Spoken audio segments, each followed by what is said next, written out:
Hi everybody, my name's Andrew and today I'm driving a 2023 Honda Accord Sport. This has been the midsize sedan benchmark for decades and it's now in its 11th generation. So does it remain the class leader and does it remain a good buy over the new crop of ever popular crossovers? Let's find out.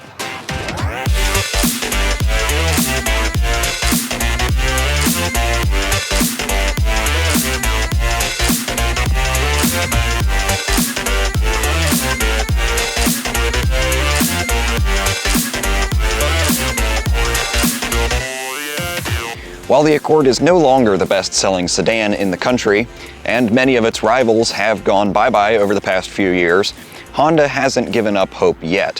For 2023, the Accord just received a full redesign inside and out, with new styling, much improved technology, and a mostly hybrid lineup. This new model certainly follows the tradition of inoffensive, or some might say bland, styling, as is the Accord hallmark, but overall, it's not a bad-looking sedan. The exterior has been sort of smoothened and sleekened and honestly made a little bit more boring compared to the outgoing model, and if you put them side by side, most casual observers probably wouldn't be able to tell you which one was which. But that said, I like the minimalist and sort of upscale appearance of the Accord, even if it is a bit underwhelming. Being a sport trim level, you'll find black accents all the way around the outside of the car, such as the mirrors and spoiler on the back, as well as these 19-inch alloy wheels. For the new generation, LED lights are standard all the way around the car, which is a nice touch, as well as amber turn signals, which I really like. Speaking of trim levels, there are 6 available this year, and only 2 drivetrain options. You have the LX, EX, Sport, like this car, Sport L, which effectively just adds leather, EXL, and Touring. And unfortunately, gone are the 2-liter turbocharged 4-cylinder engine and the manual transmission option. Base LX and EX models use the 1.5-liter Turbo 4, which makes 192 horsepower, but Sport and above are now hybrid only. Both configurations are paired with CVT transmissions and front-wheel drive. Strangely, there is still no all-wheel drive option on the Accord, as there is in basically every other rival at this point. One thing that is somewhat unique up here that I quite like is the fact that Honda continues to offer 2 different hood positions. That was the standard position in the last shot, and you can also lock it into this almost completely upright position for better access to the engine. This is what the key fob of the new Accord looks like. As you can see, you have remote start functionality on here, which is great. You also have keyless entry on both front doors, and you can either lock the car from here, or the car will auto-lock as you walk away from it, which in theory sounds great, but in practice is actually really annoying. Because if you need to get something out of the back seat or out of the trunk, for instance, you'd better be fast about it because the car is effectively just constantly trying to shut you out. The interior of the updated Accord shares most of its design cues with other new Honda models, specifically the Civic and the CR-V. They both also feature this giant climate vent style across the dashboard, although it's not actually a climate vent all the way across, it's just a design touch. But the other focal point, of course, is the screens. You now have a 12.3-inch infotainment touchscreen, and standard across the lineup is also a 10-inch digital gauge cluster display. Infotainment UI is something that Honda has frankly always struggled with, but I'm happy to report this new system is much improved. A few things I like about it. For one, the customization of the whole thing. You can hold down anywhere on the screen there, and once you skip past the tutorial, you can completely change the layout of the home screen and what things display on what pages. The same thing applies to these shortcut buttons here across the left side. You can hold down on them, and again, once you skip the tutorial, you can click and drag them or change what shows up there. I also particularly like the satisfying clicking sound that you get with every single button press, and I'm not sure if that's really going to show up on the microphone, but hopefully it does because it's really nice. Also from this home screen, you have a split screen view, and you can scroll through different functionality here, and if you see one that you like, you can swipe it to the side and make it full screen, which is super easy and super nice to do. But of course, if you don't want to use the built-in system, you still have wireless Apple CarPlay, which works flawlessly.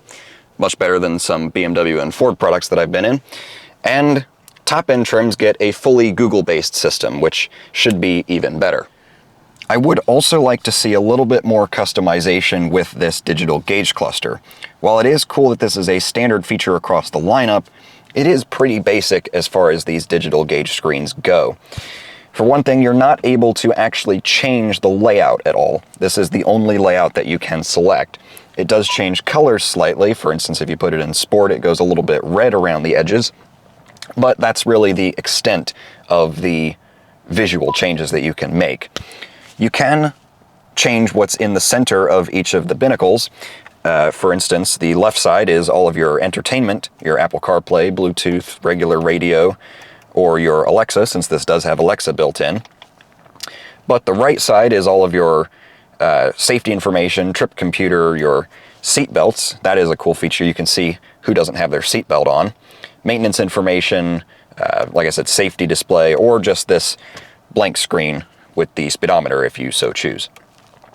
I also find it interesting that they still include a navigation display, even though this car doesn't have built-in navigation on the Sport trim level.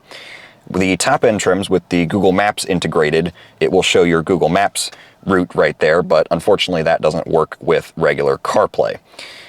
In the center, you of course have your digital speedometer as well as your cruise control information, and when you put it in drive slightly, it changes to show your lane lines and vehicles around you. Obviously, I'm in a parking lot right now, so that doesn't really work. But the one cool detail that I would like to point out with the center there is, as you can see, it shows when you put your lights on, your turn signals, brake lights, and even your headlights, which is cool. Despite having cloth seats, the interior does feel pretty premium up front. The cloth does have a nice texture and pattern to it, but the steering wheel, the door panels, and the armrests are all wrapped in leather with decorative stitching. It's probably not real leather, but it still looks and feels nice. At the current rate of the car industry, bonus points should be given for the fact that there are still physical climate and volume controls in here.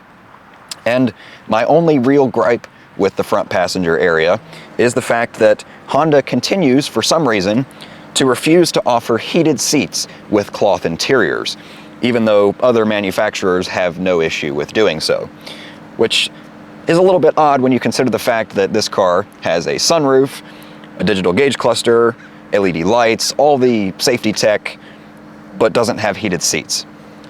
Unfortunately, the same premium feeling cannot be attributed to the rear seat of the Accord. This car grew 2.7 inches in length with this new generation, but the wheelbase remained the same, and thus the rear seat did not actually get any bigger. That said, comfort and space are not an issue. I have plenty of knee room, foot room, head room, all the room, and the seat is super soft and comfortable. Unfortunately, however, the materials don't carry over from the front. This entire door panel is hard, scratchy plastic and just feels really terrible. And there are basically no amenities back here. On this Sport trim level, you don't get rear air vents or charge ports or anything like that.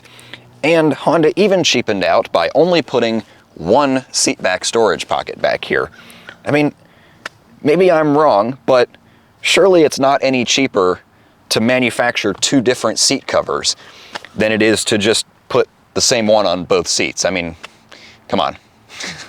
The trunk also remains the same size as the old Accord, but at 16.7 cubic feet, it is still the biggest in the midsize sedan segment. And of course, folding rear seat backs are standard, although it is a two-step affair since the releases are back here, and then you have to walk around and actually put the seat down from the side.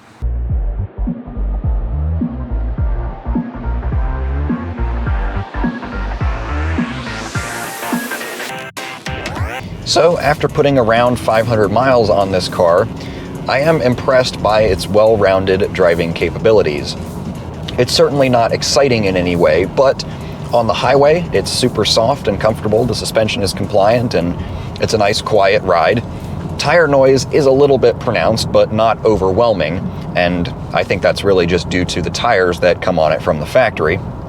And around town, the hybrid system is super smooth and super seamless to the point where if you didn't hear the engine occasionally kicking on, you probably wouldn't even know it was there, which is really what you want from a hybrid.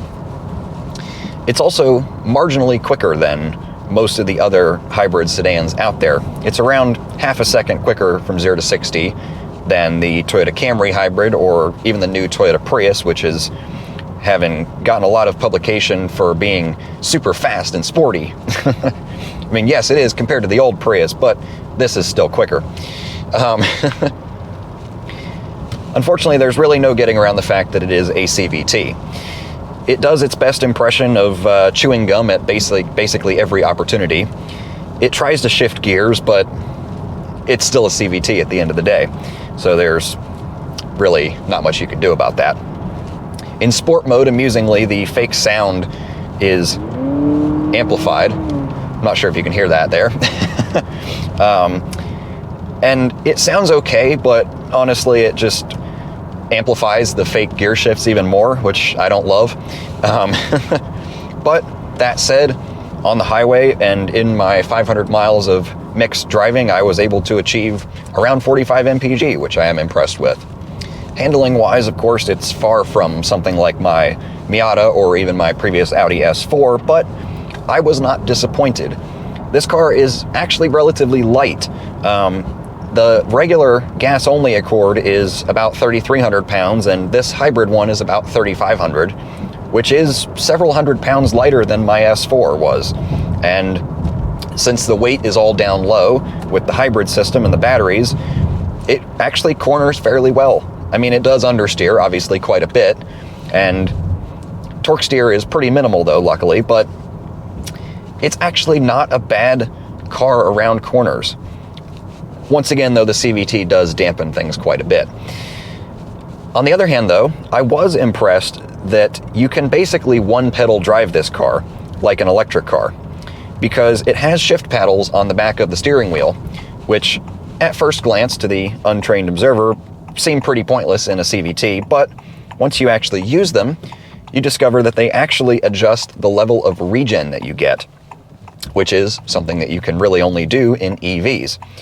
It won't bring you all the way to a stop because this car does creep and roll forward like a normal car, but once you get to that rolling speed, you can just stop yourself and it's perfectly fine.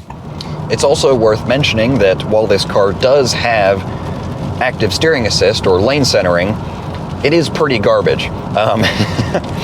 I don't say that lightly because I've driven a lot of these systems, and you know, everybody says Tesla's the best. It is in some ways, but with its new camera-based system, it's really not anymore. But this one, I don't know what Honda calls it, but it is pretty useless. I mean, it does an okay job on perfectly straight roads, but it does weave back and forth quite a bit, and it struggles with even pretty gentle corners. So it is really just an assist. You cannot rely on it like you can some other systems. One thing I do like about it, though, is that the steering wheel is capacitive touch. So when it tells you that it needs a steering input, you don't actually have to jiggle the wheel. You can literally just rest your hand on it and it will recognize it. So does the new Accord remain the midsize sedan segment leader? It is certainly still a solid choice in that dying segment. It still shines above the competition, although maybe just not as brightly as before. In terms of technology and comfort and space, it is miles ahead of the aging Toyota Camry and Nissan Altima, but overall as a car, it doesn't really do anything revolutionary. There's nothing really stand out about it. But I suppose that's what the Accord has really always been, just a simple, well-rounded, reliable choice for the masses. And there's nothing wrong with that. And after a very busy weekend with it, I am a little bit sad to have to give it back tomorrow. It's a great road trip car. I've enjoyed driving it as a daily, and honestly, this is probably one of the most enjoyable hybrids that I've driven in recent memory, other than performance-oriented ones, obviously. I would be perfectly content with having one of these as a daily driver if I were specifically looking for something brand new in this size and price category. I think it's an excellent option. Maybe just get one that has, you know, more features than the Sport, like heated seats, for instance. That's really my biggest gripe with it, is the weird combination of features on this car for the money. But overall, it's been a great car, and I would still recommend you buy one if you're looking for a midsize sedan. And with that, that's where I'm going to wrap this video up. So as always, thanks for tuning in. Be sure to check out my website, alsoandrew.com, for additional content.